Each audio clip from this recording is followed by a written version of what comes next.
How to stop drinking so much. Hi, my name's Craig Ballantyne. I lost my father to alcohol at age 69. He drank himself to death, died way too young. And then I went on and became a binge drinker, wasting so many weekends of my life and holding me back in many, many areas. And I don't want the same to happen to you.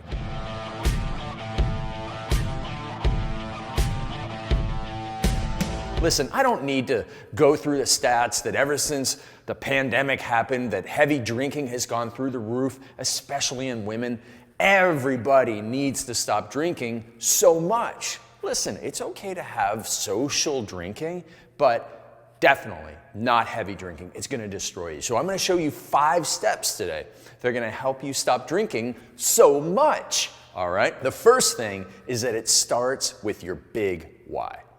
If someone tells you to stop drinking, as we told my dad for so many years to stop drinking, that will never work. No, my dad, if he ever wanted to change, he would have to dig deep inside of himself. He would have to find the big reason, the big incentive. If it wasn't enough that his marriage was crumbling or that his kids were not having a great relationship with him, he needed to dig into those things. But for some reason he didn't, because alcohol had too much of a hold on him. But hopefully it doesn't have that much of a hold on you. So think about it. Is it for your kids, your relationship, your health, your job? Eventually, you may go too far with your drinking and you could ruin your entire life. Obviously, you don't want to get there, so dig deep, find that big reason why. And when you find that incentive, you'll change your identity. Listen, I go around wearing this 11 out of 10 shirt because it's my identity. I used to be a skeptical, I'm doing okay. Now I'm an 11 out of 10 every single day because I have grateful persistence. It doesn't matter how bad yesterday was, how bad today is, my mood is always an 11 out of 10. I've changed that identity in myself to have grateful persistence and a smile on my face every single day.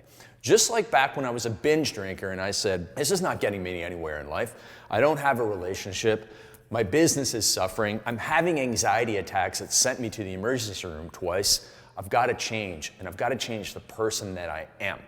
When I changed that, everything else was a whole lot easier to implement, because people can give you the great tips like, have a drink of water in between each beer you have. I mean, yeah, sounds great, but unless you change that inside of yourself, that you are no longer a binge drinker. You're no longer the person that drinks a bottle of wine every night. That's not the type of person that you are.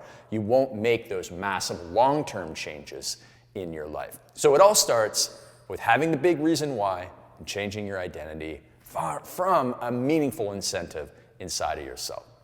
The second thing you need to do is destroy the distractions and toss those temptations and remove yourself from negative environments. Most people, when they think of making a habit change, they think of, I got to add this, and I got to add this supplement, and I got to add this rule, and I got to add this, and I got to add this, and no. You're making things way too complicated. If you want to be successful in life, if you want to stop drinking, oftentimes it's removing the ticking time bombs. If you have a case of this in the house or 10 bottles of this in the house and you want to quit drinking, good luck, right? The temptation is always there. And until you develop the power over alcohol that alcohol has over you right now, it's going to be very difficult to have the discipline and willpower to overcome this. You know, it's one of God's little jokes on us that he gives us the greatest willpower in the morning, and we don't drink in the morning. But he gives us low willpower at night and a lot of wine sitting around the house.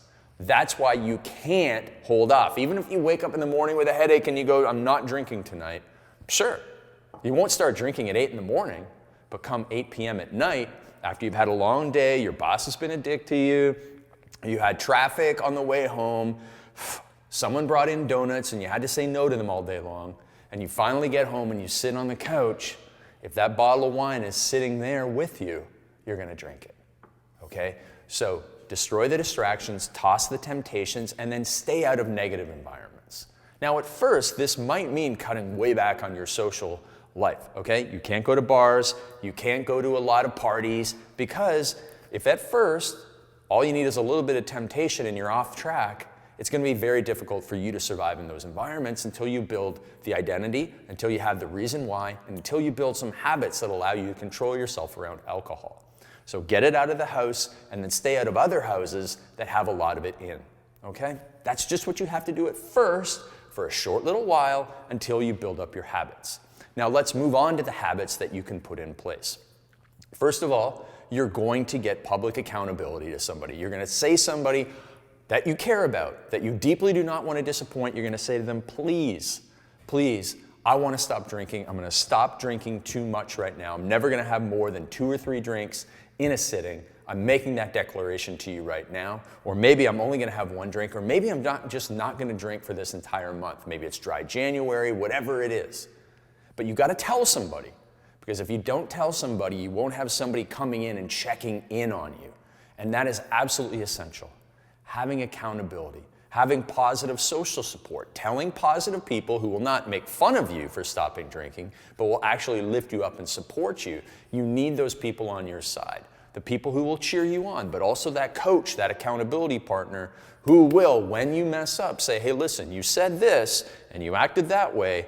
What's going on here? How do we get that aligned so that you kick the alcohol to the curb? So having those people in place is absolutely powerful for you. Then you can go, and now after you've got the big reason why, you've removed the temptations, and you've added the right people, now you can start looking at the day-to-day habits, which are, you have a cutoff. I only drink 1 drink at a sitting. Or 2, you alternate between the booze and the water. Or that you simply say, okay, listen, you know what, in order to help me stop drinking tonight, I'm going to plan something early in the morning, and I'm going to plan it with somebody else so I can't let them down, which means I can't drink that much tonight. Having those things in place will help you slowly decrease your alcohol intake. It'll help you build the power over alcohol rather than alcohol having the power over you. And if it means joining a Facebook group, if it means committing to dry January or a dry month or 30 days off alcohol, whatever it is, that's really important. You can start to look at, well, listen, I've spent this much on alcohol every month. Maybe I'm going to try and save twice that much every month, and therefore, if I want to hit that savings goal, I can't be drinking. You need to start implementing these daily habits in there along with the big, powerful changes that we talked about at the start. Then, in addition to that, you need to give yourself some grace when you fall off track. It happens to all of us. I didn't, even after I had my first anxiety attack that sent me to the emergency room, I didn't quit drinking the next day. No, there were still benders and binges that I had months after where I slipped back into old bad habits because I was around my old friends and in certain situations where beer and vodka and Red Bull, they were flowing, right? Listen, we all make mistakes. It wasn't something that I conquered in 6 months. It probably took me about 3 years before I got to the point where I never had more than 1 drink in a sitting. I had a couple of hangovers along the way, and I had to give myself grace. It's the same way when I eat a bag of chocolate-covered almonds, okay? I know that I shouldn't. I know it's too late at night to do it, but again, my discipline and willpower are in the toilet from a long day of hard work and some other bad things that came my way. I just give up, and I eat way too much, and the next thing you know, I got chocolate-covered almond sweats all night, but I have to wake up the next morning and say, there's nothing you can do about the past. It's time to move forward and get back to the habits that are helping you kick these things to the curb. So at the end of the day, it all comes back to your big vision, your big why. When you have that in place, it powers your ability to destroy the distractions and toss the temptations, to then make sure that you have the right people on your side, to put the daily habits in place, and then to get back on track as soon as possible by giving yourself some grace. And when you do those 5 things, you'll be able to kick alcohol to the curb, you'll be able to live a longer and more successful life, and you won't end up losing your family, losing your wealth, or losing your health like my father did, okay? This is my mission to share this with you. If I can kick alcohol to the curb after growing up with it for so long, starting binge drinking at age 13, then you can too, my friend. No matter what's going on in the world, this is time for you to take back power over the booze rather than booze having the power over you. All right? I hope that helped. Drop a comment down below. Share this with your friends. Tell everybody who needs this about this simple video, which can make a big difference in their lives. And then, when you're ready to start improving another area of your life, go and watch my Millionaire Morning Routine videos on this channel to really help you, now that you are really energetic in the morning, to make the most of your life.